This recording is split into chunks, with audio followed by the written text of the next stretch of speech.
Olá, estamos começando mais um programa Papo Reto. E nesse primeiro episódio a gente vai conversar com o candidato Raizen Ferreira, do partido do PSDB. Para a gente começar agora, seja muito bem-vindo, Raizen.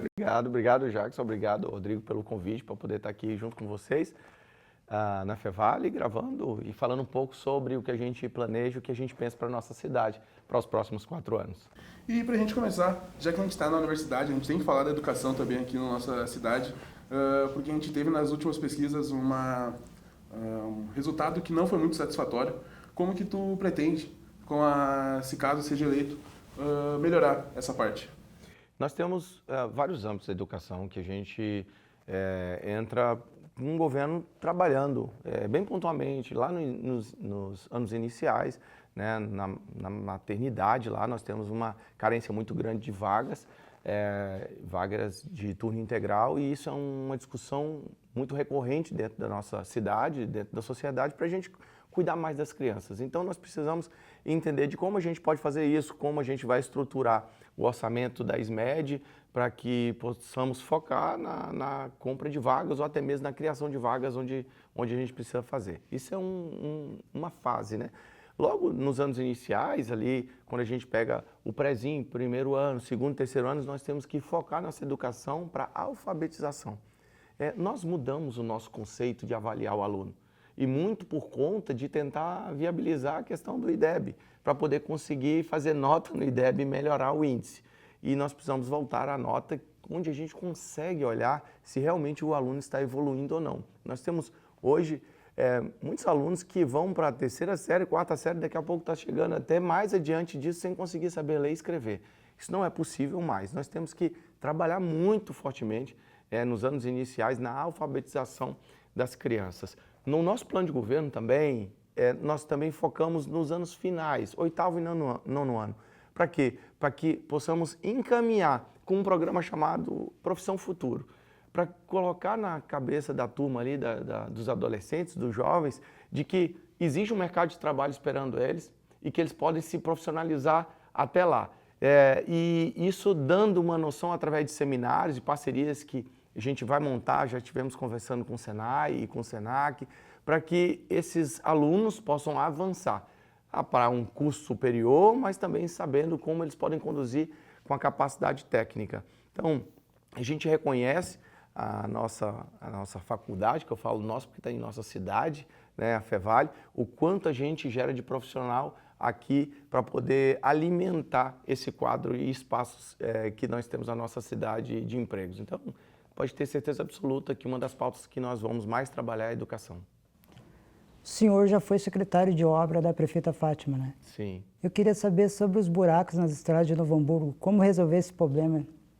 No primeiro governo da prefeita Fátima, eu fui secretário por 4 anos, 1 ano e 10 meses aproximadamente como secretário-geral de governo, e depois 2 anos e alguma coisa como secretário de obras. Então, se hoje as obras que vocês enxergam na cidade, tanto de melhorias em bairros e também no centro da cidade, essas obras foram executadas por mim.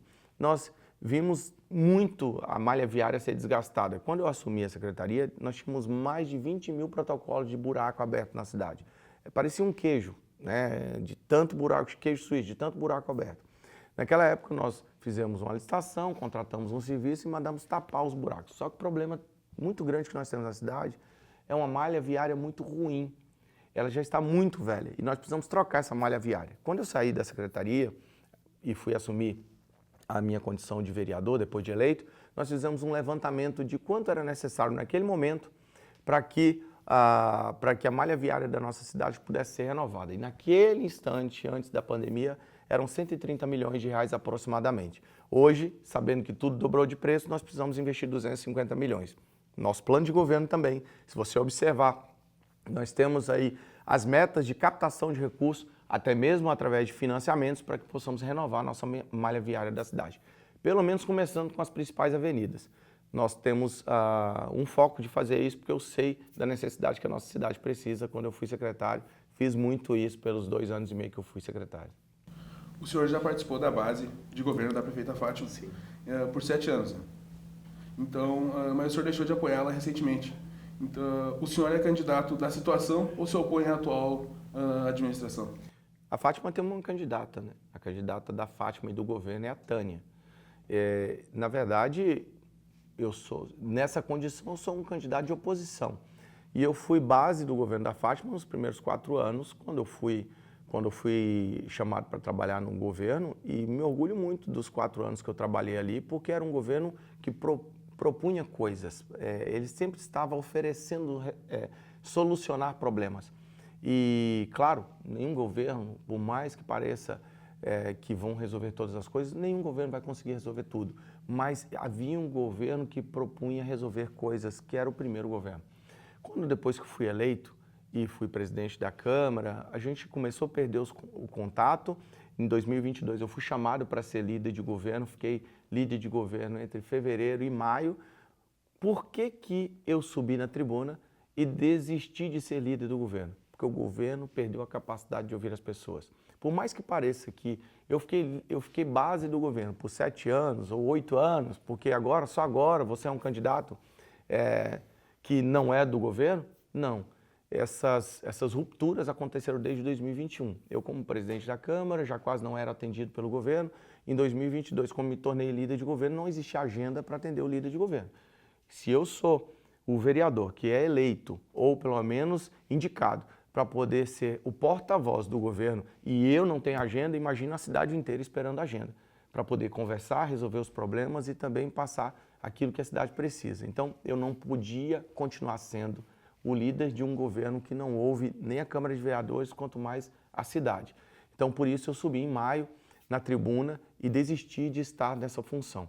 A partir daí, as diferenças aumentaram e se tornaram irreconciliáveis. Então, quando eu aceitei estar no governo em 2016 e fazer essa campanha e assumir uma condição de ser secretário em 2017, vindo da iniciativa privada, foi muito na condição de que, puxa, agora a gente tem um projeto para poder cuidar da cidade. E quando eu deixei de estar na base do governo, de não mais querer fazer parte desse processo, foi porque o governo deixou de atender as pessoas. Então, perdeu o propósito para mim, então não posso continuar estar com esse governo, sendo que esse governo não tem mais condição de ouvir as pessoas. Então, foi muito disso. Não foram 7 anos, foram, sei lá, 5 anos e alguma coisa, porque já há 3 anos a gente não tem nenhum tipo de relação. E sobre o transporte público, principalmente agora, né, Aviação Santa Clara. Sim. Como resolver esse problema que a população reclama de falta de linha de ônibus? O edital, nós estamos aí, eu sou o relator da CPI do transporte, né? A gente, nos próximos dias, está findando o prazo e a gente vai apresentar, eu vou apresentar o relatório que nós estamos formulando, fazendo o levantamento de cada oitiva que fizemos, fazendo também o levantamento de toda a documentação que nós temos e que recolhemos para que pudesse ser analisada. Então, tudo isso a gente está fazendo. E uma das coisas que a gente mais brigou por esses dias foi para que nós colocássemos, para que a gente conseguisse colocar as linhas a funcionar. A gente ainda tem reclamações, mas essas reclamações são muito menores do que há 60 dias atrás, há 90 dias atrás. Nem se compara cada quantidade de reclamações que tinha. Hoje ainda são reclamações pontuais. Não passou no horário certo, não passou a linha perto daquele horário que estava previsto ou deixou de passar hoje aqui, mas ainda existem problemas. Nós iremos apontar o porquê desses problemas lá no nosso relatório. O que aconteceu no edital ou na contratação que todo mundo esperava que seria algo bom e novo, que seria restaurador e também que resolveria o problema de transporte público na nossa cidade e tornou um caos ainda pior do que já existia. Então, ao ponto das pessoas pedir a antiga empresa do que a nova. Então, nós vamos emitir esse relatório. Nós acreditamos muito que, a partir disso, já com as nossas lutas com a CPI, já se resolveram muitas coisas, mas a partir desse relatório vai tornar transparente o porquê que o cidadão hamburguense sofreu tanto com essa contratação. Eu acredito muito que é possível resolver e sei como podemos resolver isso, mas essa é uma função do governo. O governo fez essa contratação, fez o encaminhamento incorreto e agora precisa pensar em como fazer a solução desse problema. E, candidato, para falar sobre as moradias agora, como que o senhor pretende resolver a questão das moradias irregulares, nas regiões irregulares? Nós temos um déficit habitacional de 20 mil moradias na cidade. Nós precisamos ter um plano de moradia habitacional, social, que acolha todas essas pessoas. Hoje o que as pessoas fazem, Jackson, é só ir lá na Secretaria de Habitação e fazer um cadastro, mas elas não sabem nem que programa existe. E esse programa realmente nele não existe. Nós temos que começar pelo princípio de que precisamos, pelo menos, manter as áreas que já estão ocupadas irregularmente e fazer uma fiscalização para que outras áreas não sejam ocupadas. Essa fiscalização também não existe. E nós precisamos fazer uma parceria para que essas áreas sejam realmente fiscalizadas e precisamos contratar fiscais para poder fazer isso. Isso não acontece nesse governo. Nós saímos de 157 áreas para 205 áreas hoje que estão para receber regularização. Precisamos ter um projeto claro habitacional que resolva a vida das pessoas. Nós temos áreas na nossa cidade que podemos contratar financiamentos do governo federal para a construção de casas e colocar com que essas pessoas que estejam em áreas de risco, em situação vulnerável, a estar dentro desse programa e receber também as moradias, para que evite o estabelecimento dessas áreas em áreas de risco. Então, precisa de uma política clara. Não existe essa política clara na habitação. E o que existe são pessoas ocupando filas para poder fazer cadastros que não vão chegar a lugar nenhum, porque não tem projeto nenhum habitacional para poder entregar casas para essas pessoas. Aproveitando que o meu colega falou ali de moradia, né? Eu queria te perguntar sobre a situação dos moradores em situação de rua.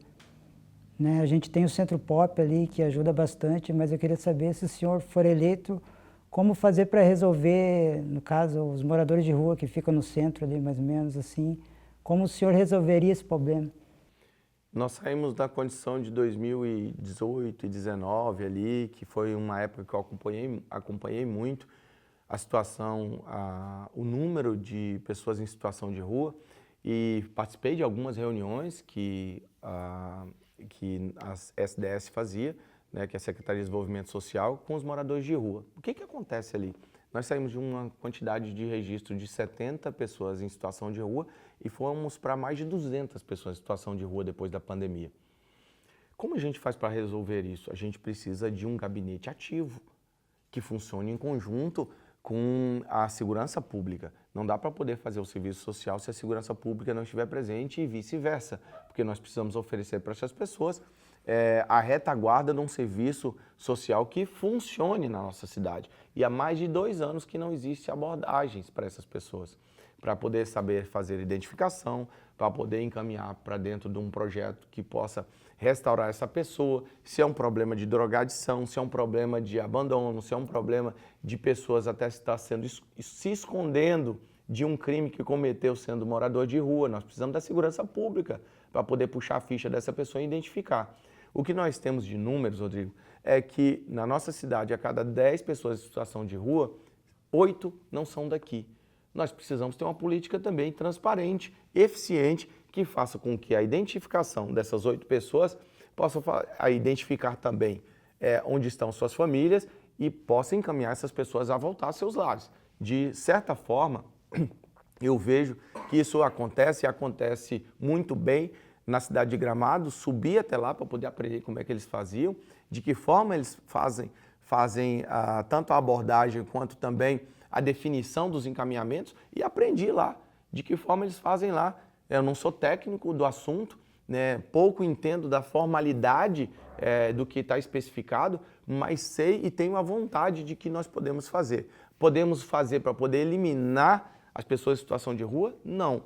Nós podemos fazer para poder diminuir e entender o que a gente tem passado na nossa cidade. O que não dá mais é para nós convivermos com pessoas que precisam desse atendimento, precisam desse acolhimento, precisam de um poder público que funcione nessa política social e está no desmando e a gente ainda, na circulação, principalmente na Praça 20, na Praça do Imigrante, tem essa situação toda tomando conta.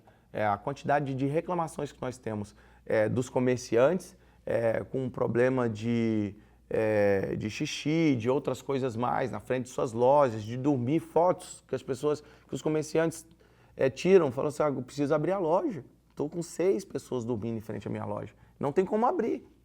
Então, precisamos com um governo pense na solução, que parecem muito difíceis, mas são necessárias e a gente tem que torná-las simples com um protocolo onde a gente consiga colocar o social e a segurança pública para trabalhar juntos e resolver esse problema. Candidato, o senhor foi denunciado pela chapa liderada pelo Gustavo Finck. E em algum momento o senhor teme que vá ser cassada a sua candidatura? Não, eu não temo em cassação. Na verdade, não foi denunciado por uma vez. O Finck fala que eu mais cuido da campanha de outros do que da dele, mas ele que tem cuidado muito da minha campanha. O que tem acontecido muito é que ele tem feito uma avalanche de processos. Eu acho que tudo isso é medo da nossa candidatura e aquilo que a gente oferece para a nossa cidade de proposta, porque ele não teve a capacidade de construir um plano de governo para poder apresentar para a nossa cidade. E nós sim tivemos. Nós temos uma proposta para poder governar a nossa cidade. Eu entendo quais são as deficiências da nossa cidade. E ele tem tentado, através de processos, ganhar no tapetão para tirar a nossa candidatura e fazer uma cassação. Nossos advogados estão trabalhando muito afinco, todos os dias.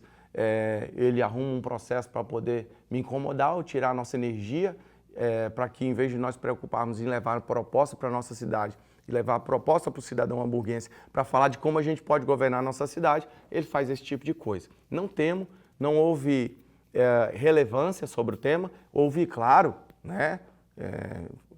falar de processos é algo que, puxa vida, será que vai perder essa candidatura? Será que o candidato arrisca? Qual é o risco que ele tem? Bem, a gente está se defendendo dentro dos autos, já ganhamos vários recursos e dentro disso está sendo provado que o que ele está colocando não é bem assim como funciona, mas nós vamos chegar lá no final resolvendo todos esses problemas, resolvendo todos esses processos e ganhando a eleição sem precisar ser tapetão, trabalhando e mostrando o nosso trabalho.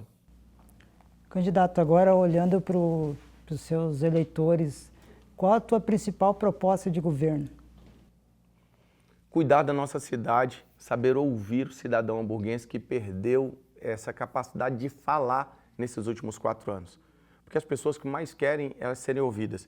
O que eu quero como cidadão hamburguense é saber que tem um poder público que me ouve.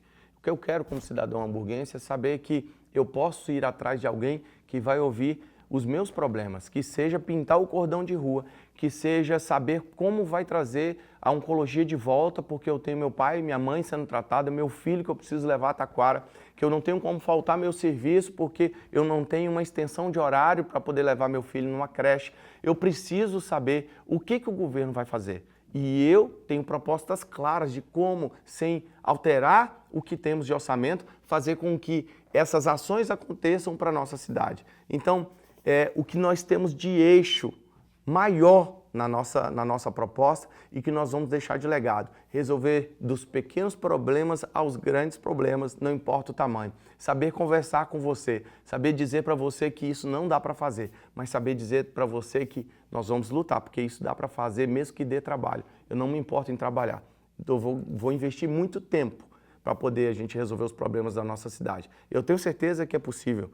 Eu fiz muitas obras impossíveis na cidade. Eu me desafiei a fazer projetos que foram desligados depois que eu deixei a secretaria. Mas eu tenho certeza que se trabalharmos juntos, ouvindo a população e entendendo que às vezes o pedido é tão simples e que não é atendido, nós conseguiremos fazer. Pode ter certeza disso. E, candidato, para a gente já ir encerrando aqui o nosso bate-papo, a gente tem um quadro aqui no nosso Papo Reto, que é o Papo Direto, onde a gente vai pedir para o senhor definir seus candidatos em uma palavra. Começando pelo Fufo Azevedo. Eu olho para o Fufo, entendo que ele tem uma passada na cidade. Desculpa, em uma palavra. Em uma palavra. Esquerda. Gustavo Finck. Melancia. Tânia da Silva. Continuidade. Tarcísio Zimmermann. Antiquado. Então tá, candidato, a gente agradece a sua participação aqui no Papo Reto. Muito obrigado. Muito obrigado, Rodrigo, obrigado, Jackson, e obrigado a você que nos acompanha. Muito obrigado, candidato. E você pode nos seguir lá no Instagram e no TikTok, no @tanahora. Até a próxima.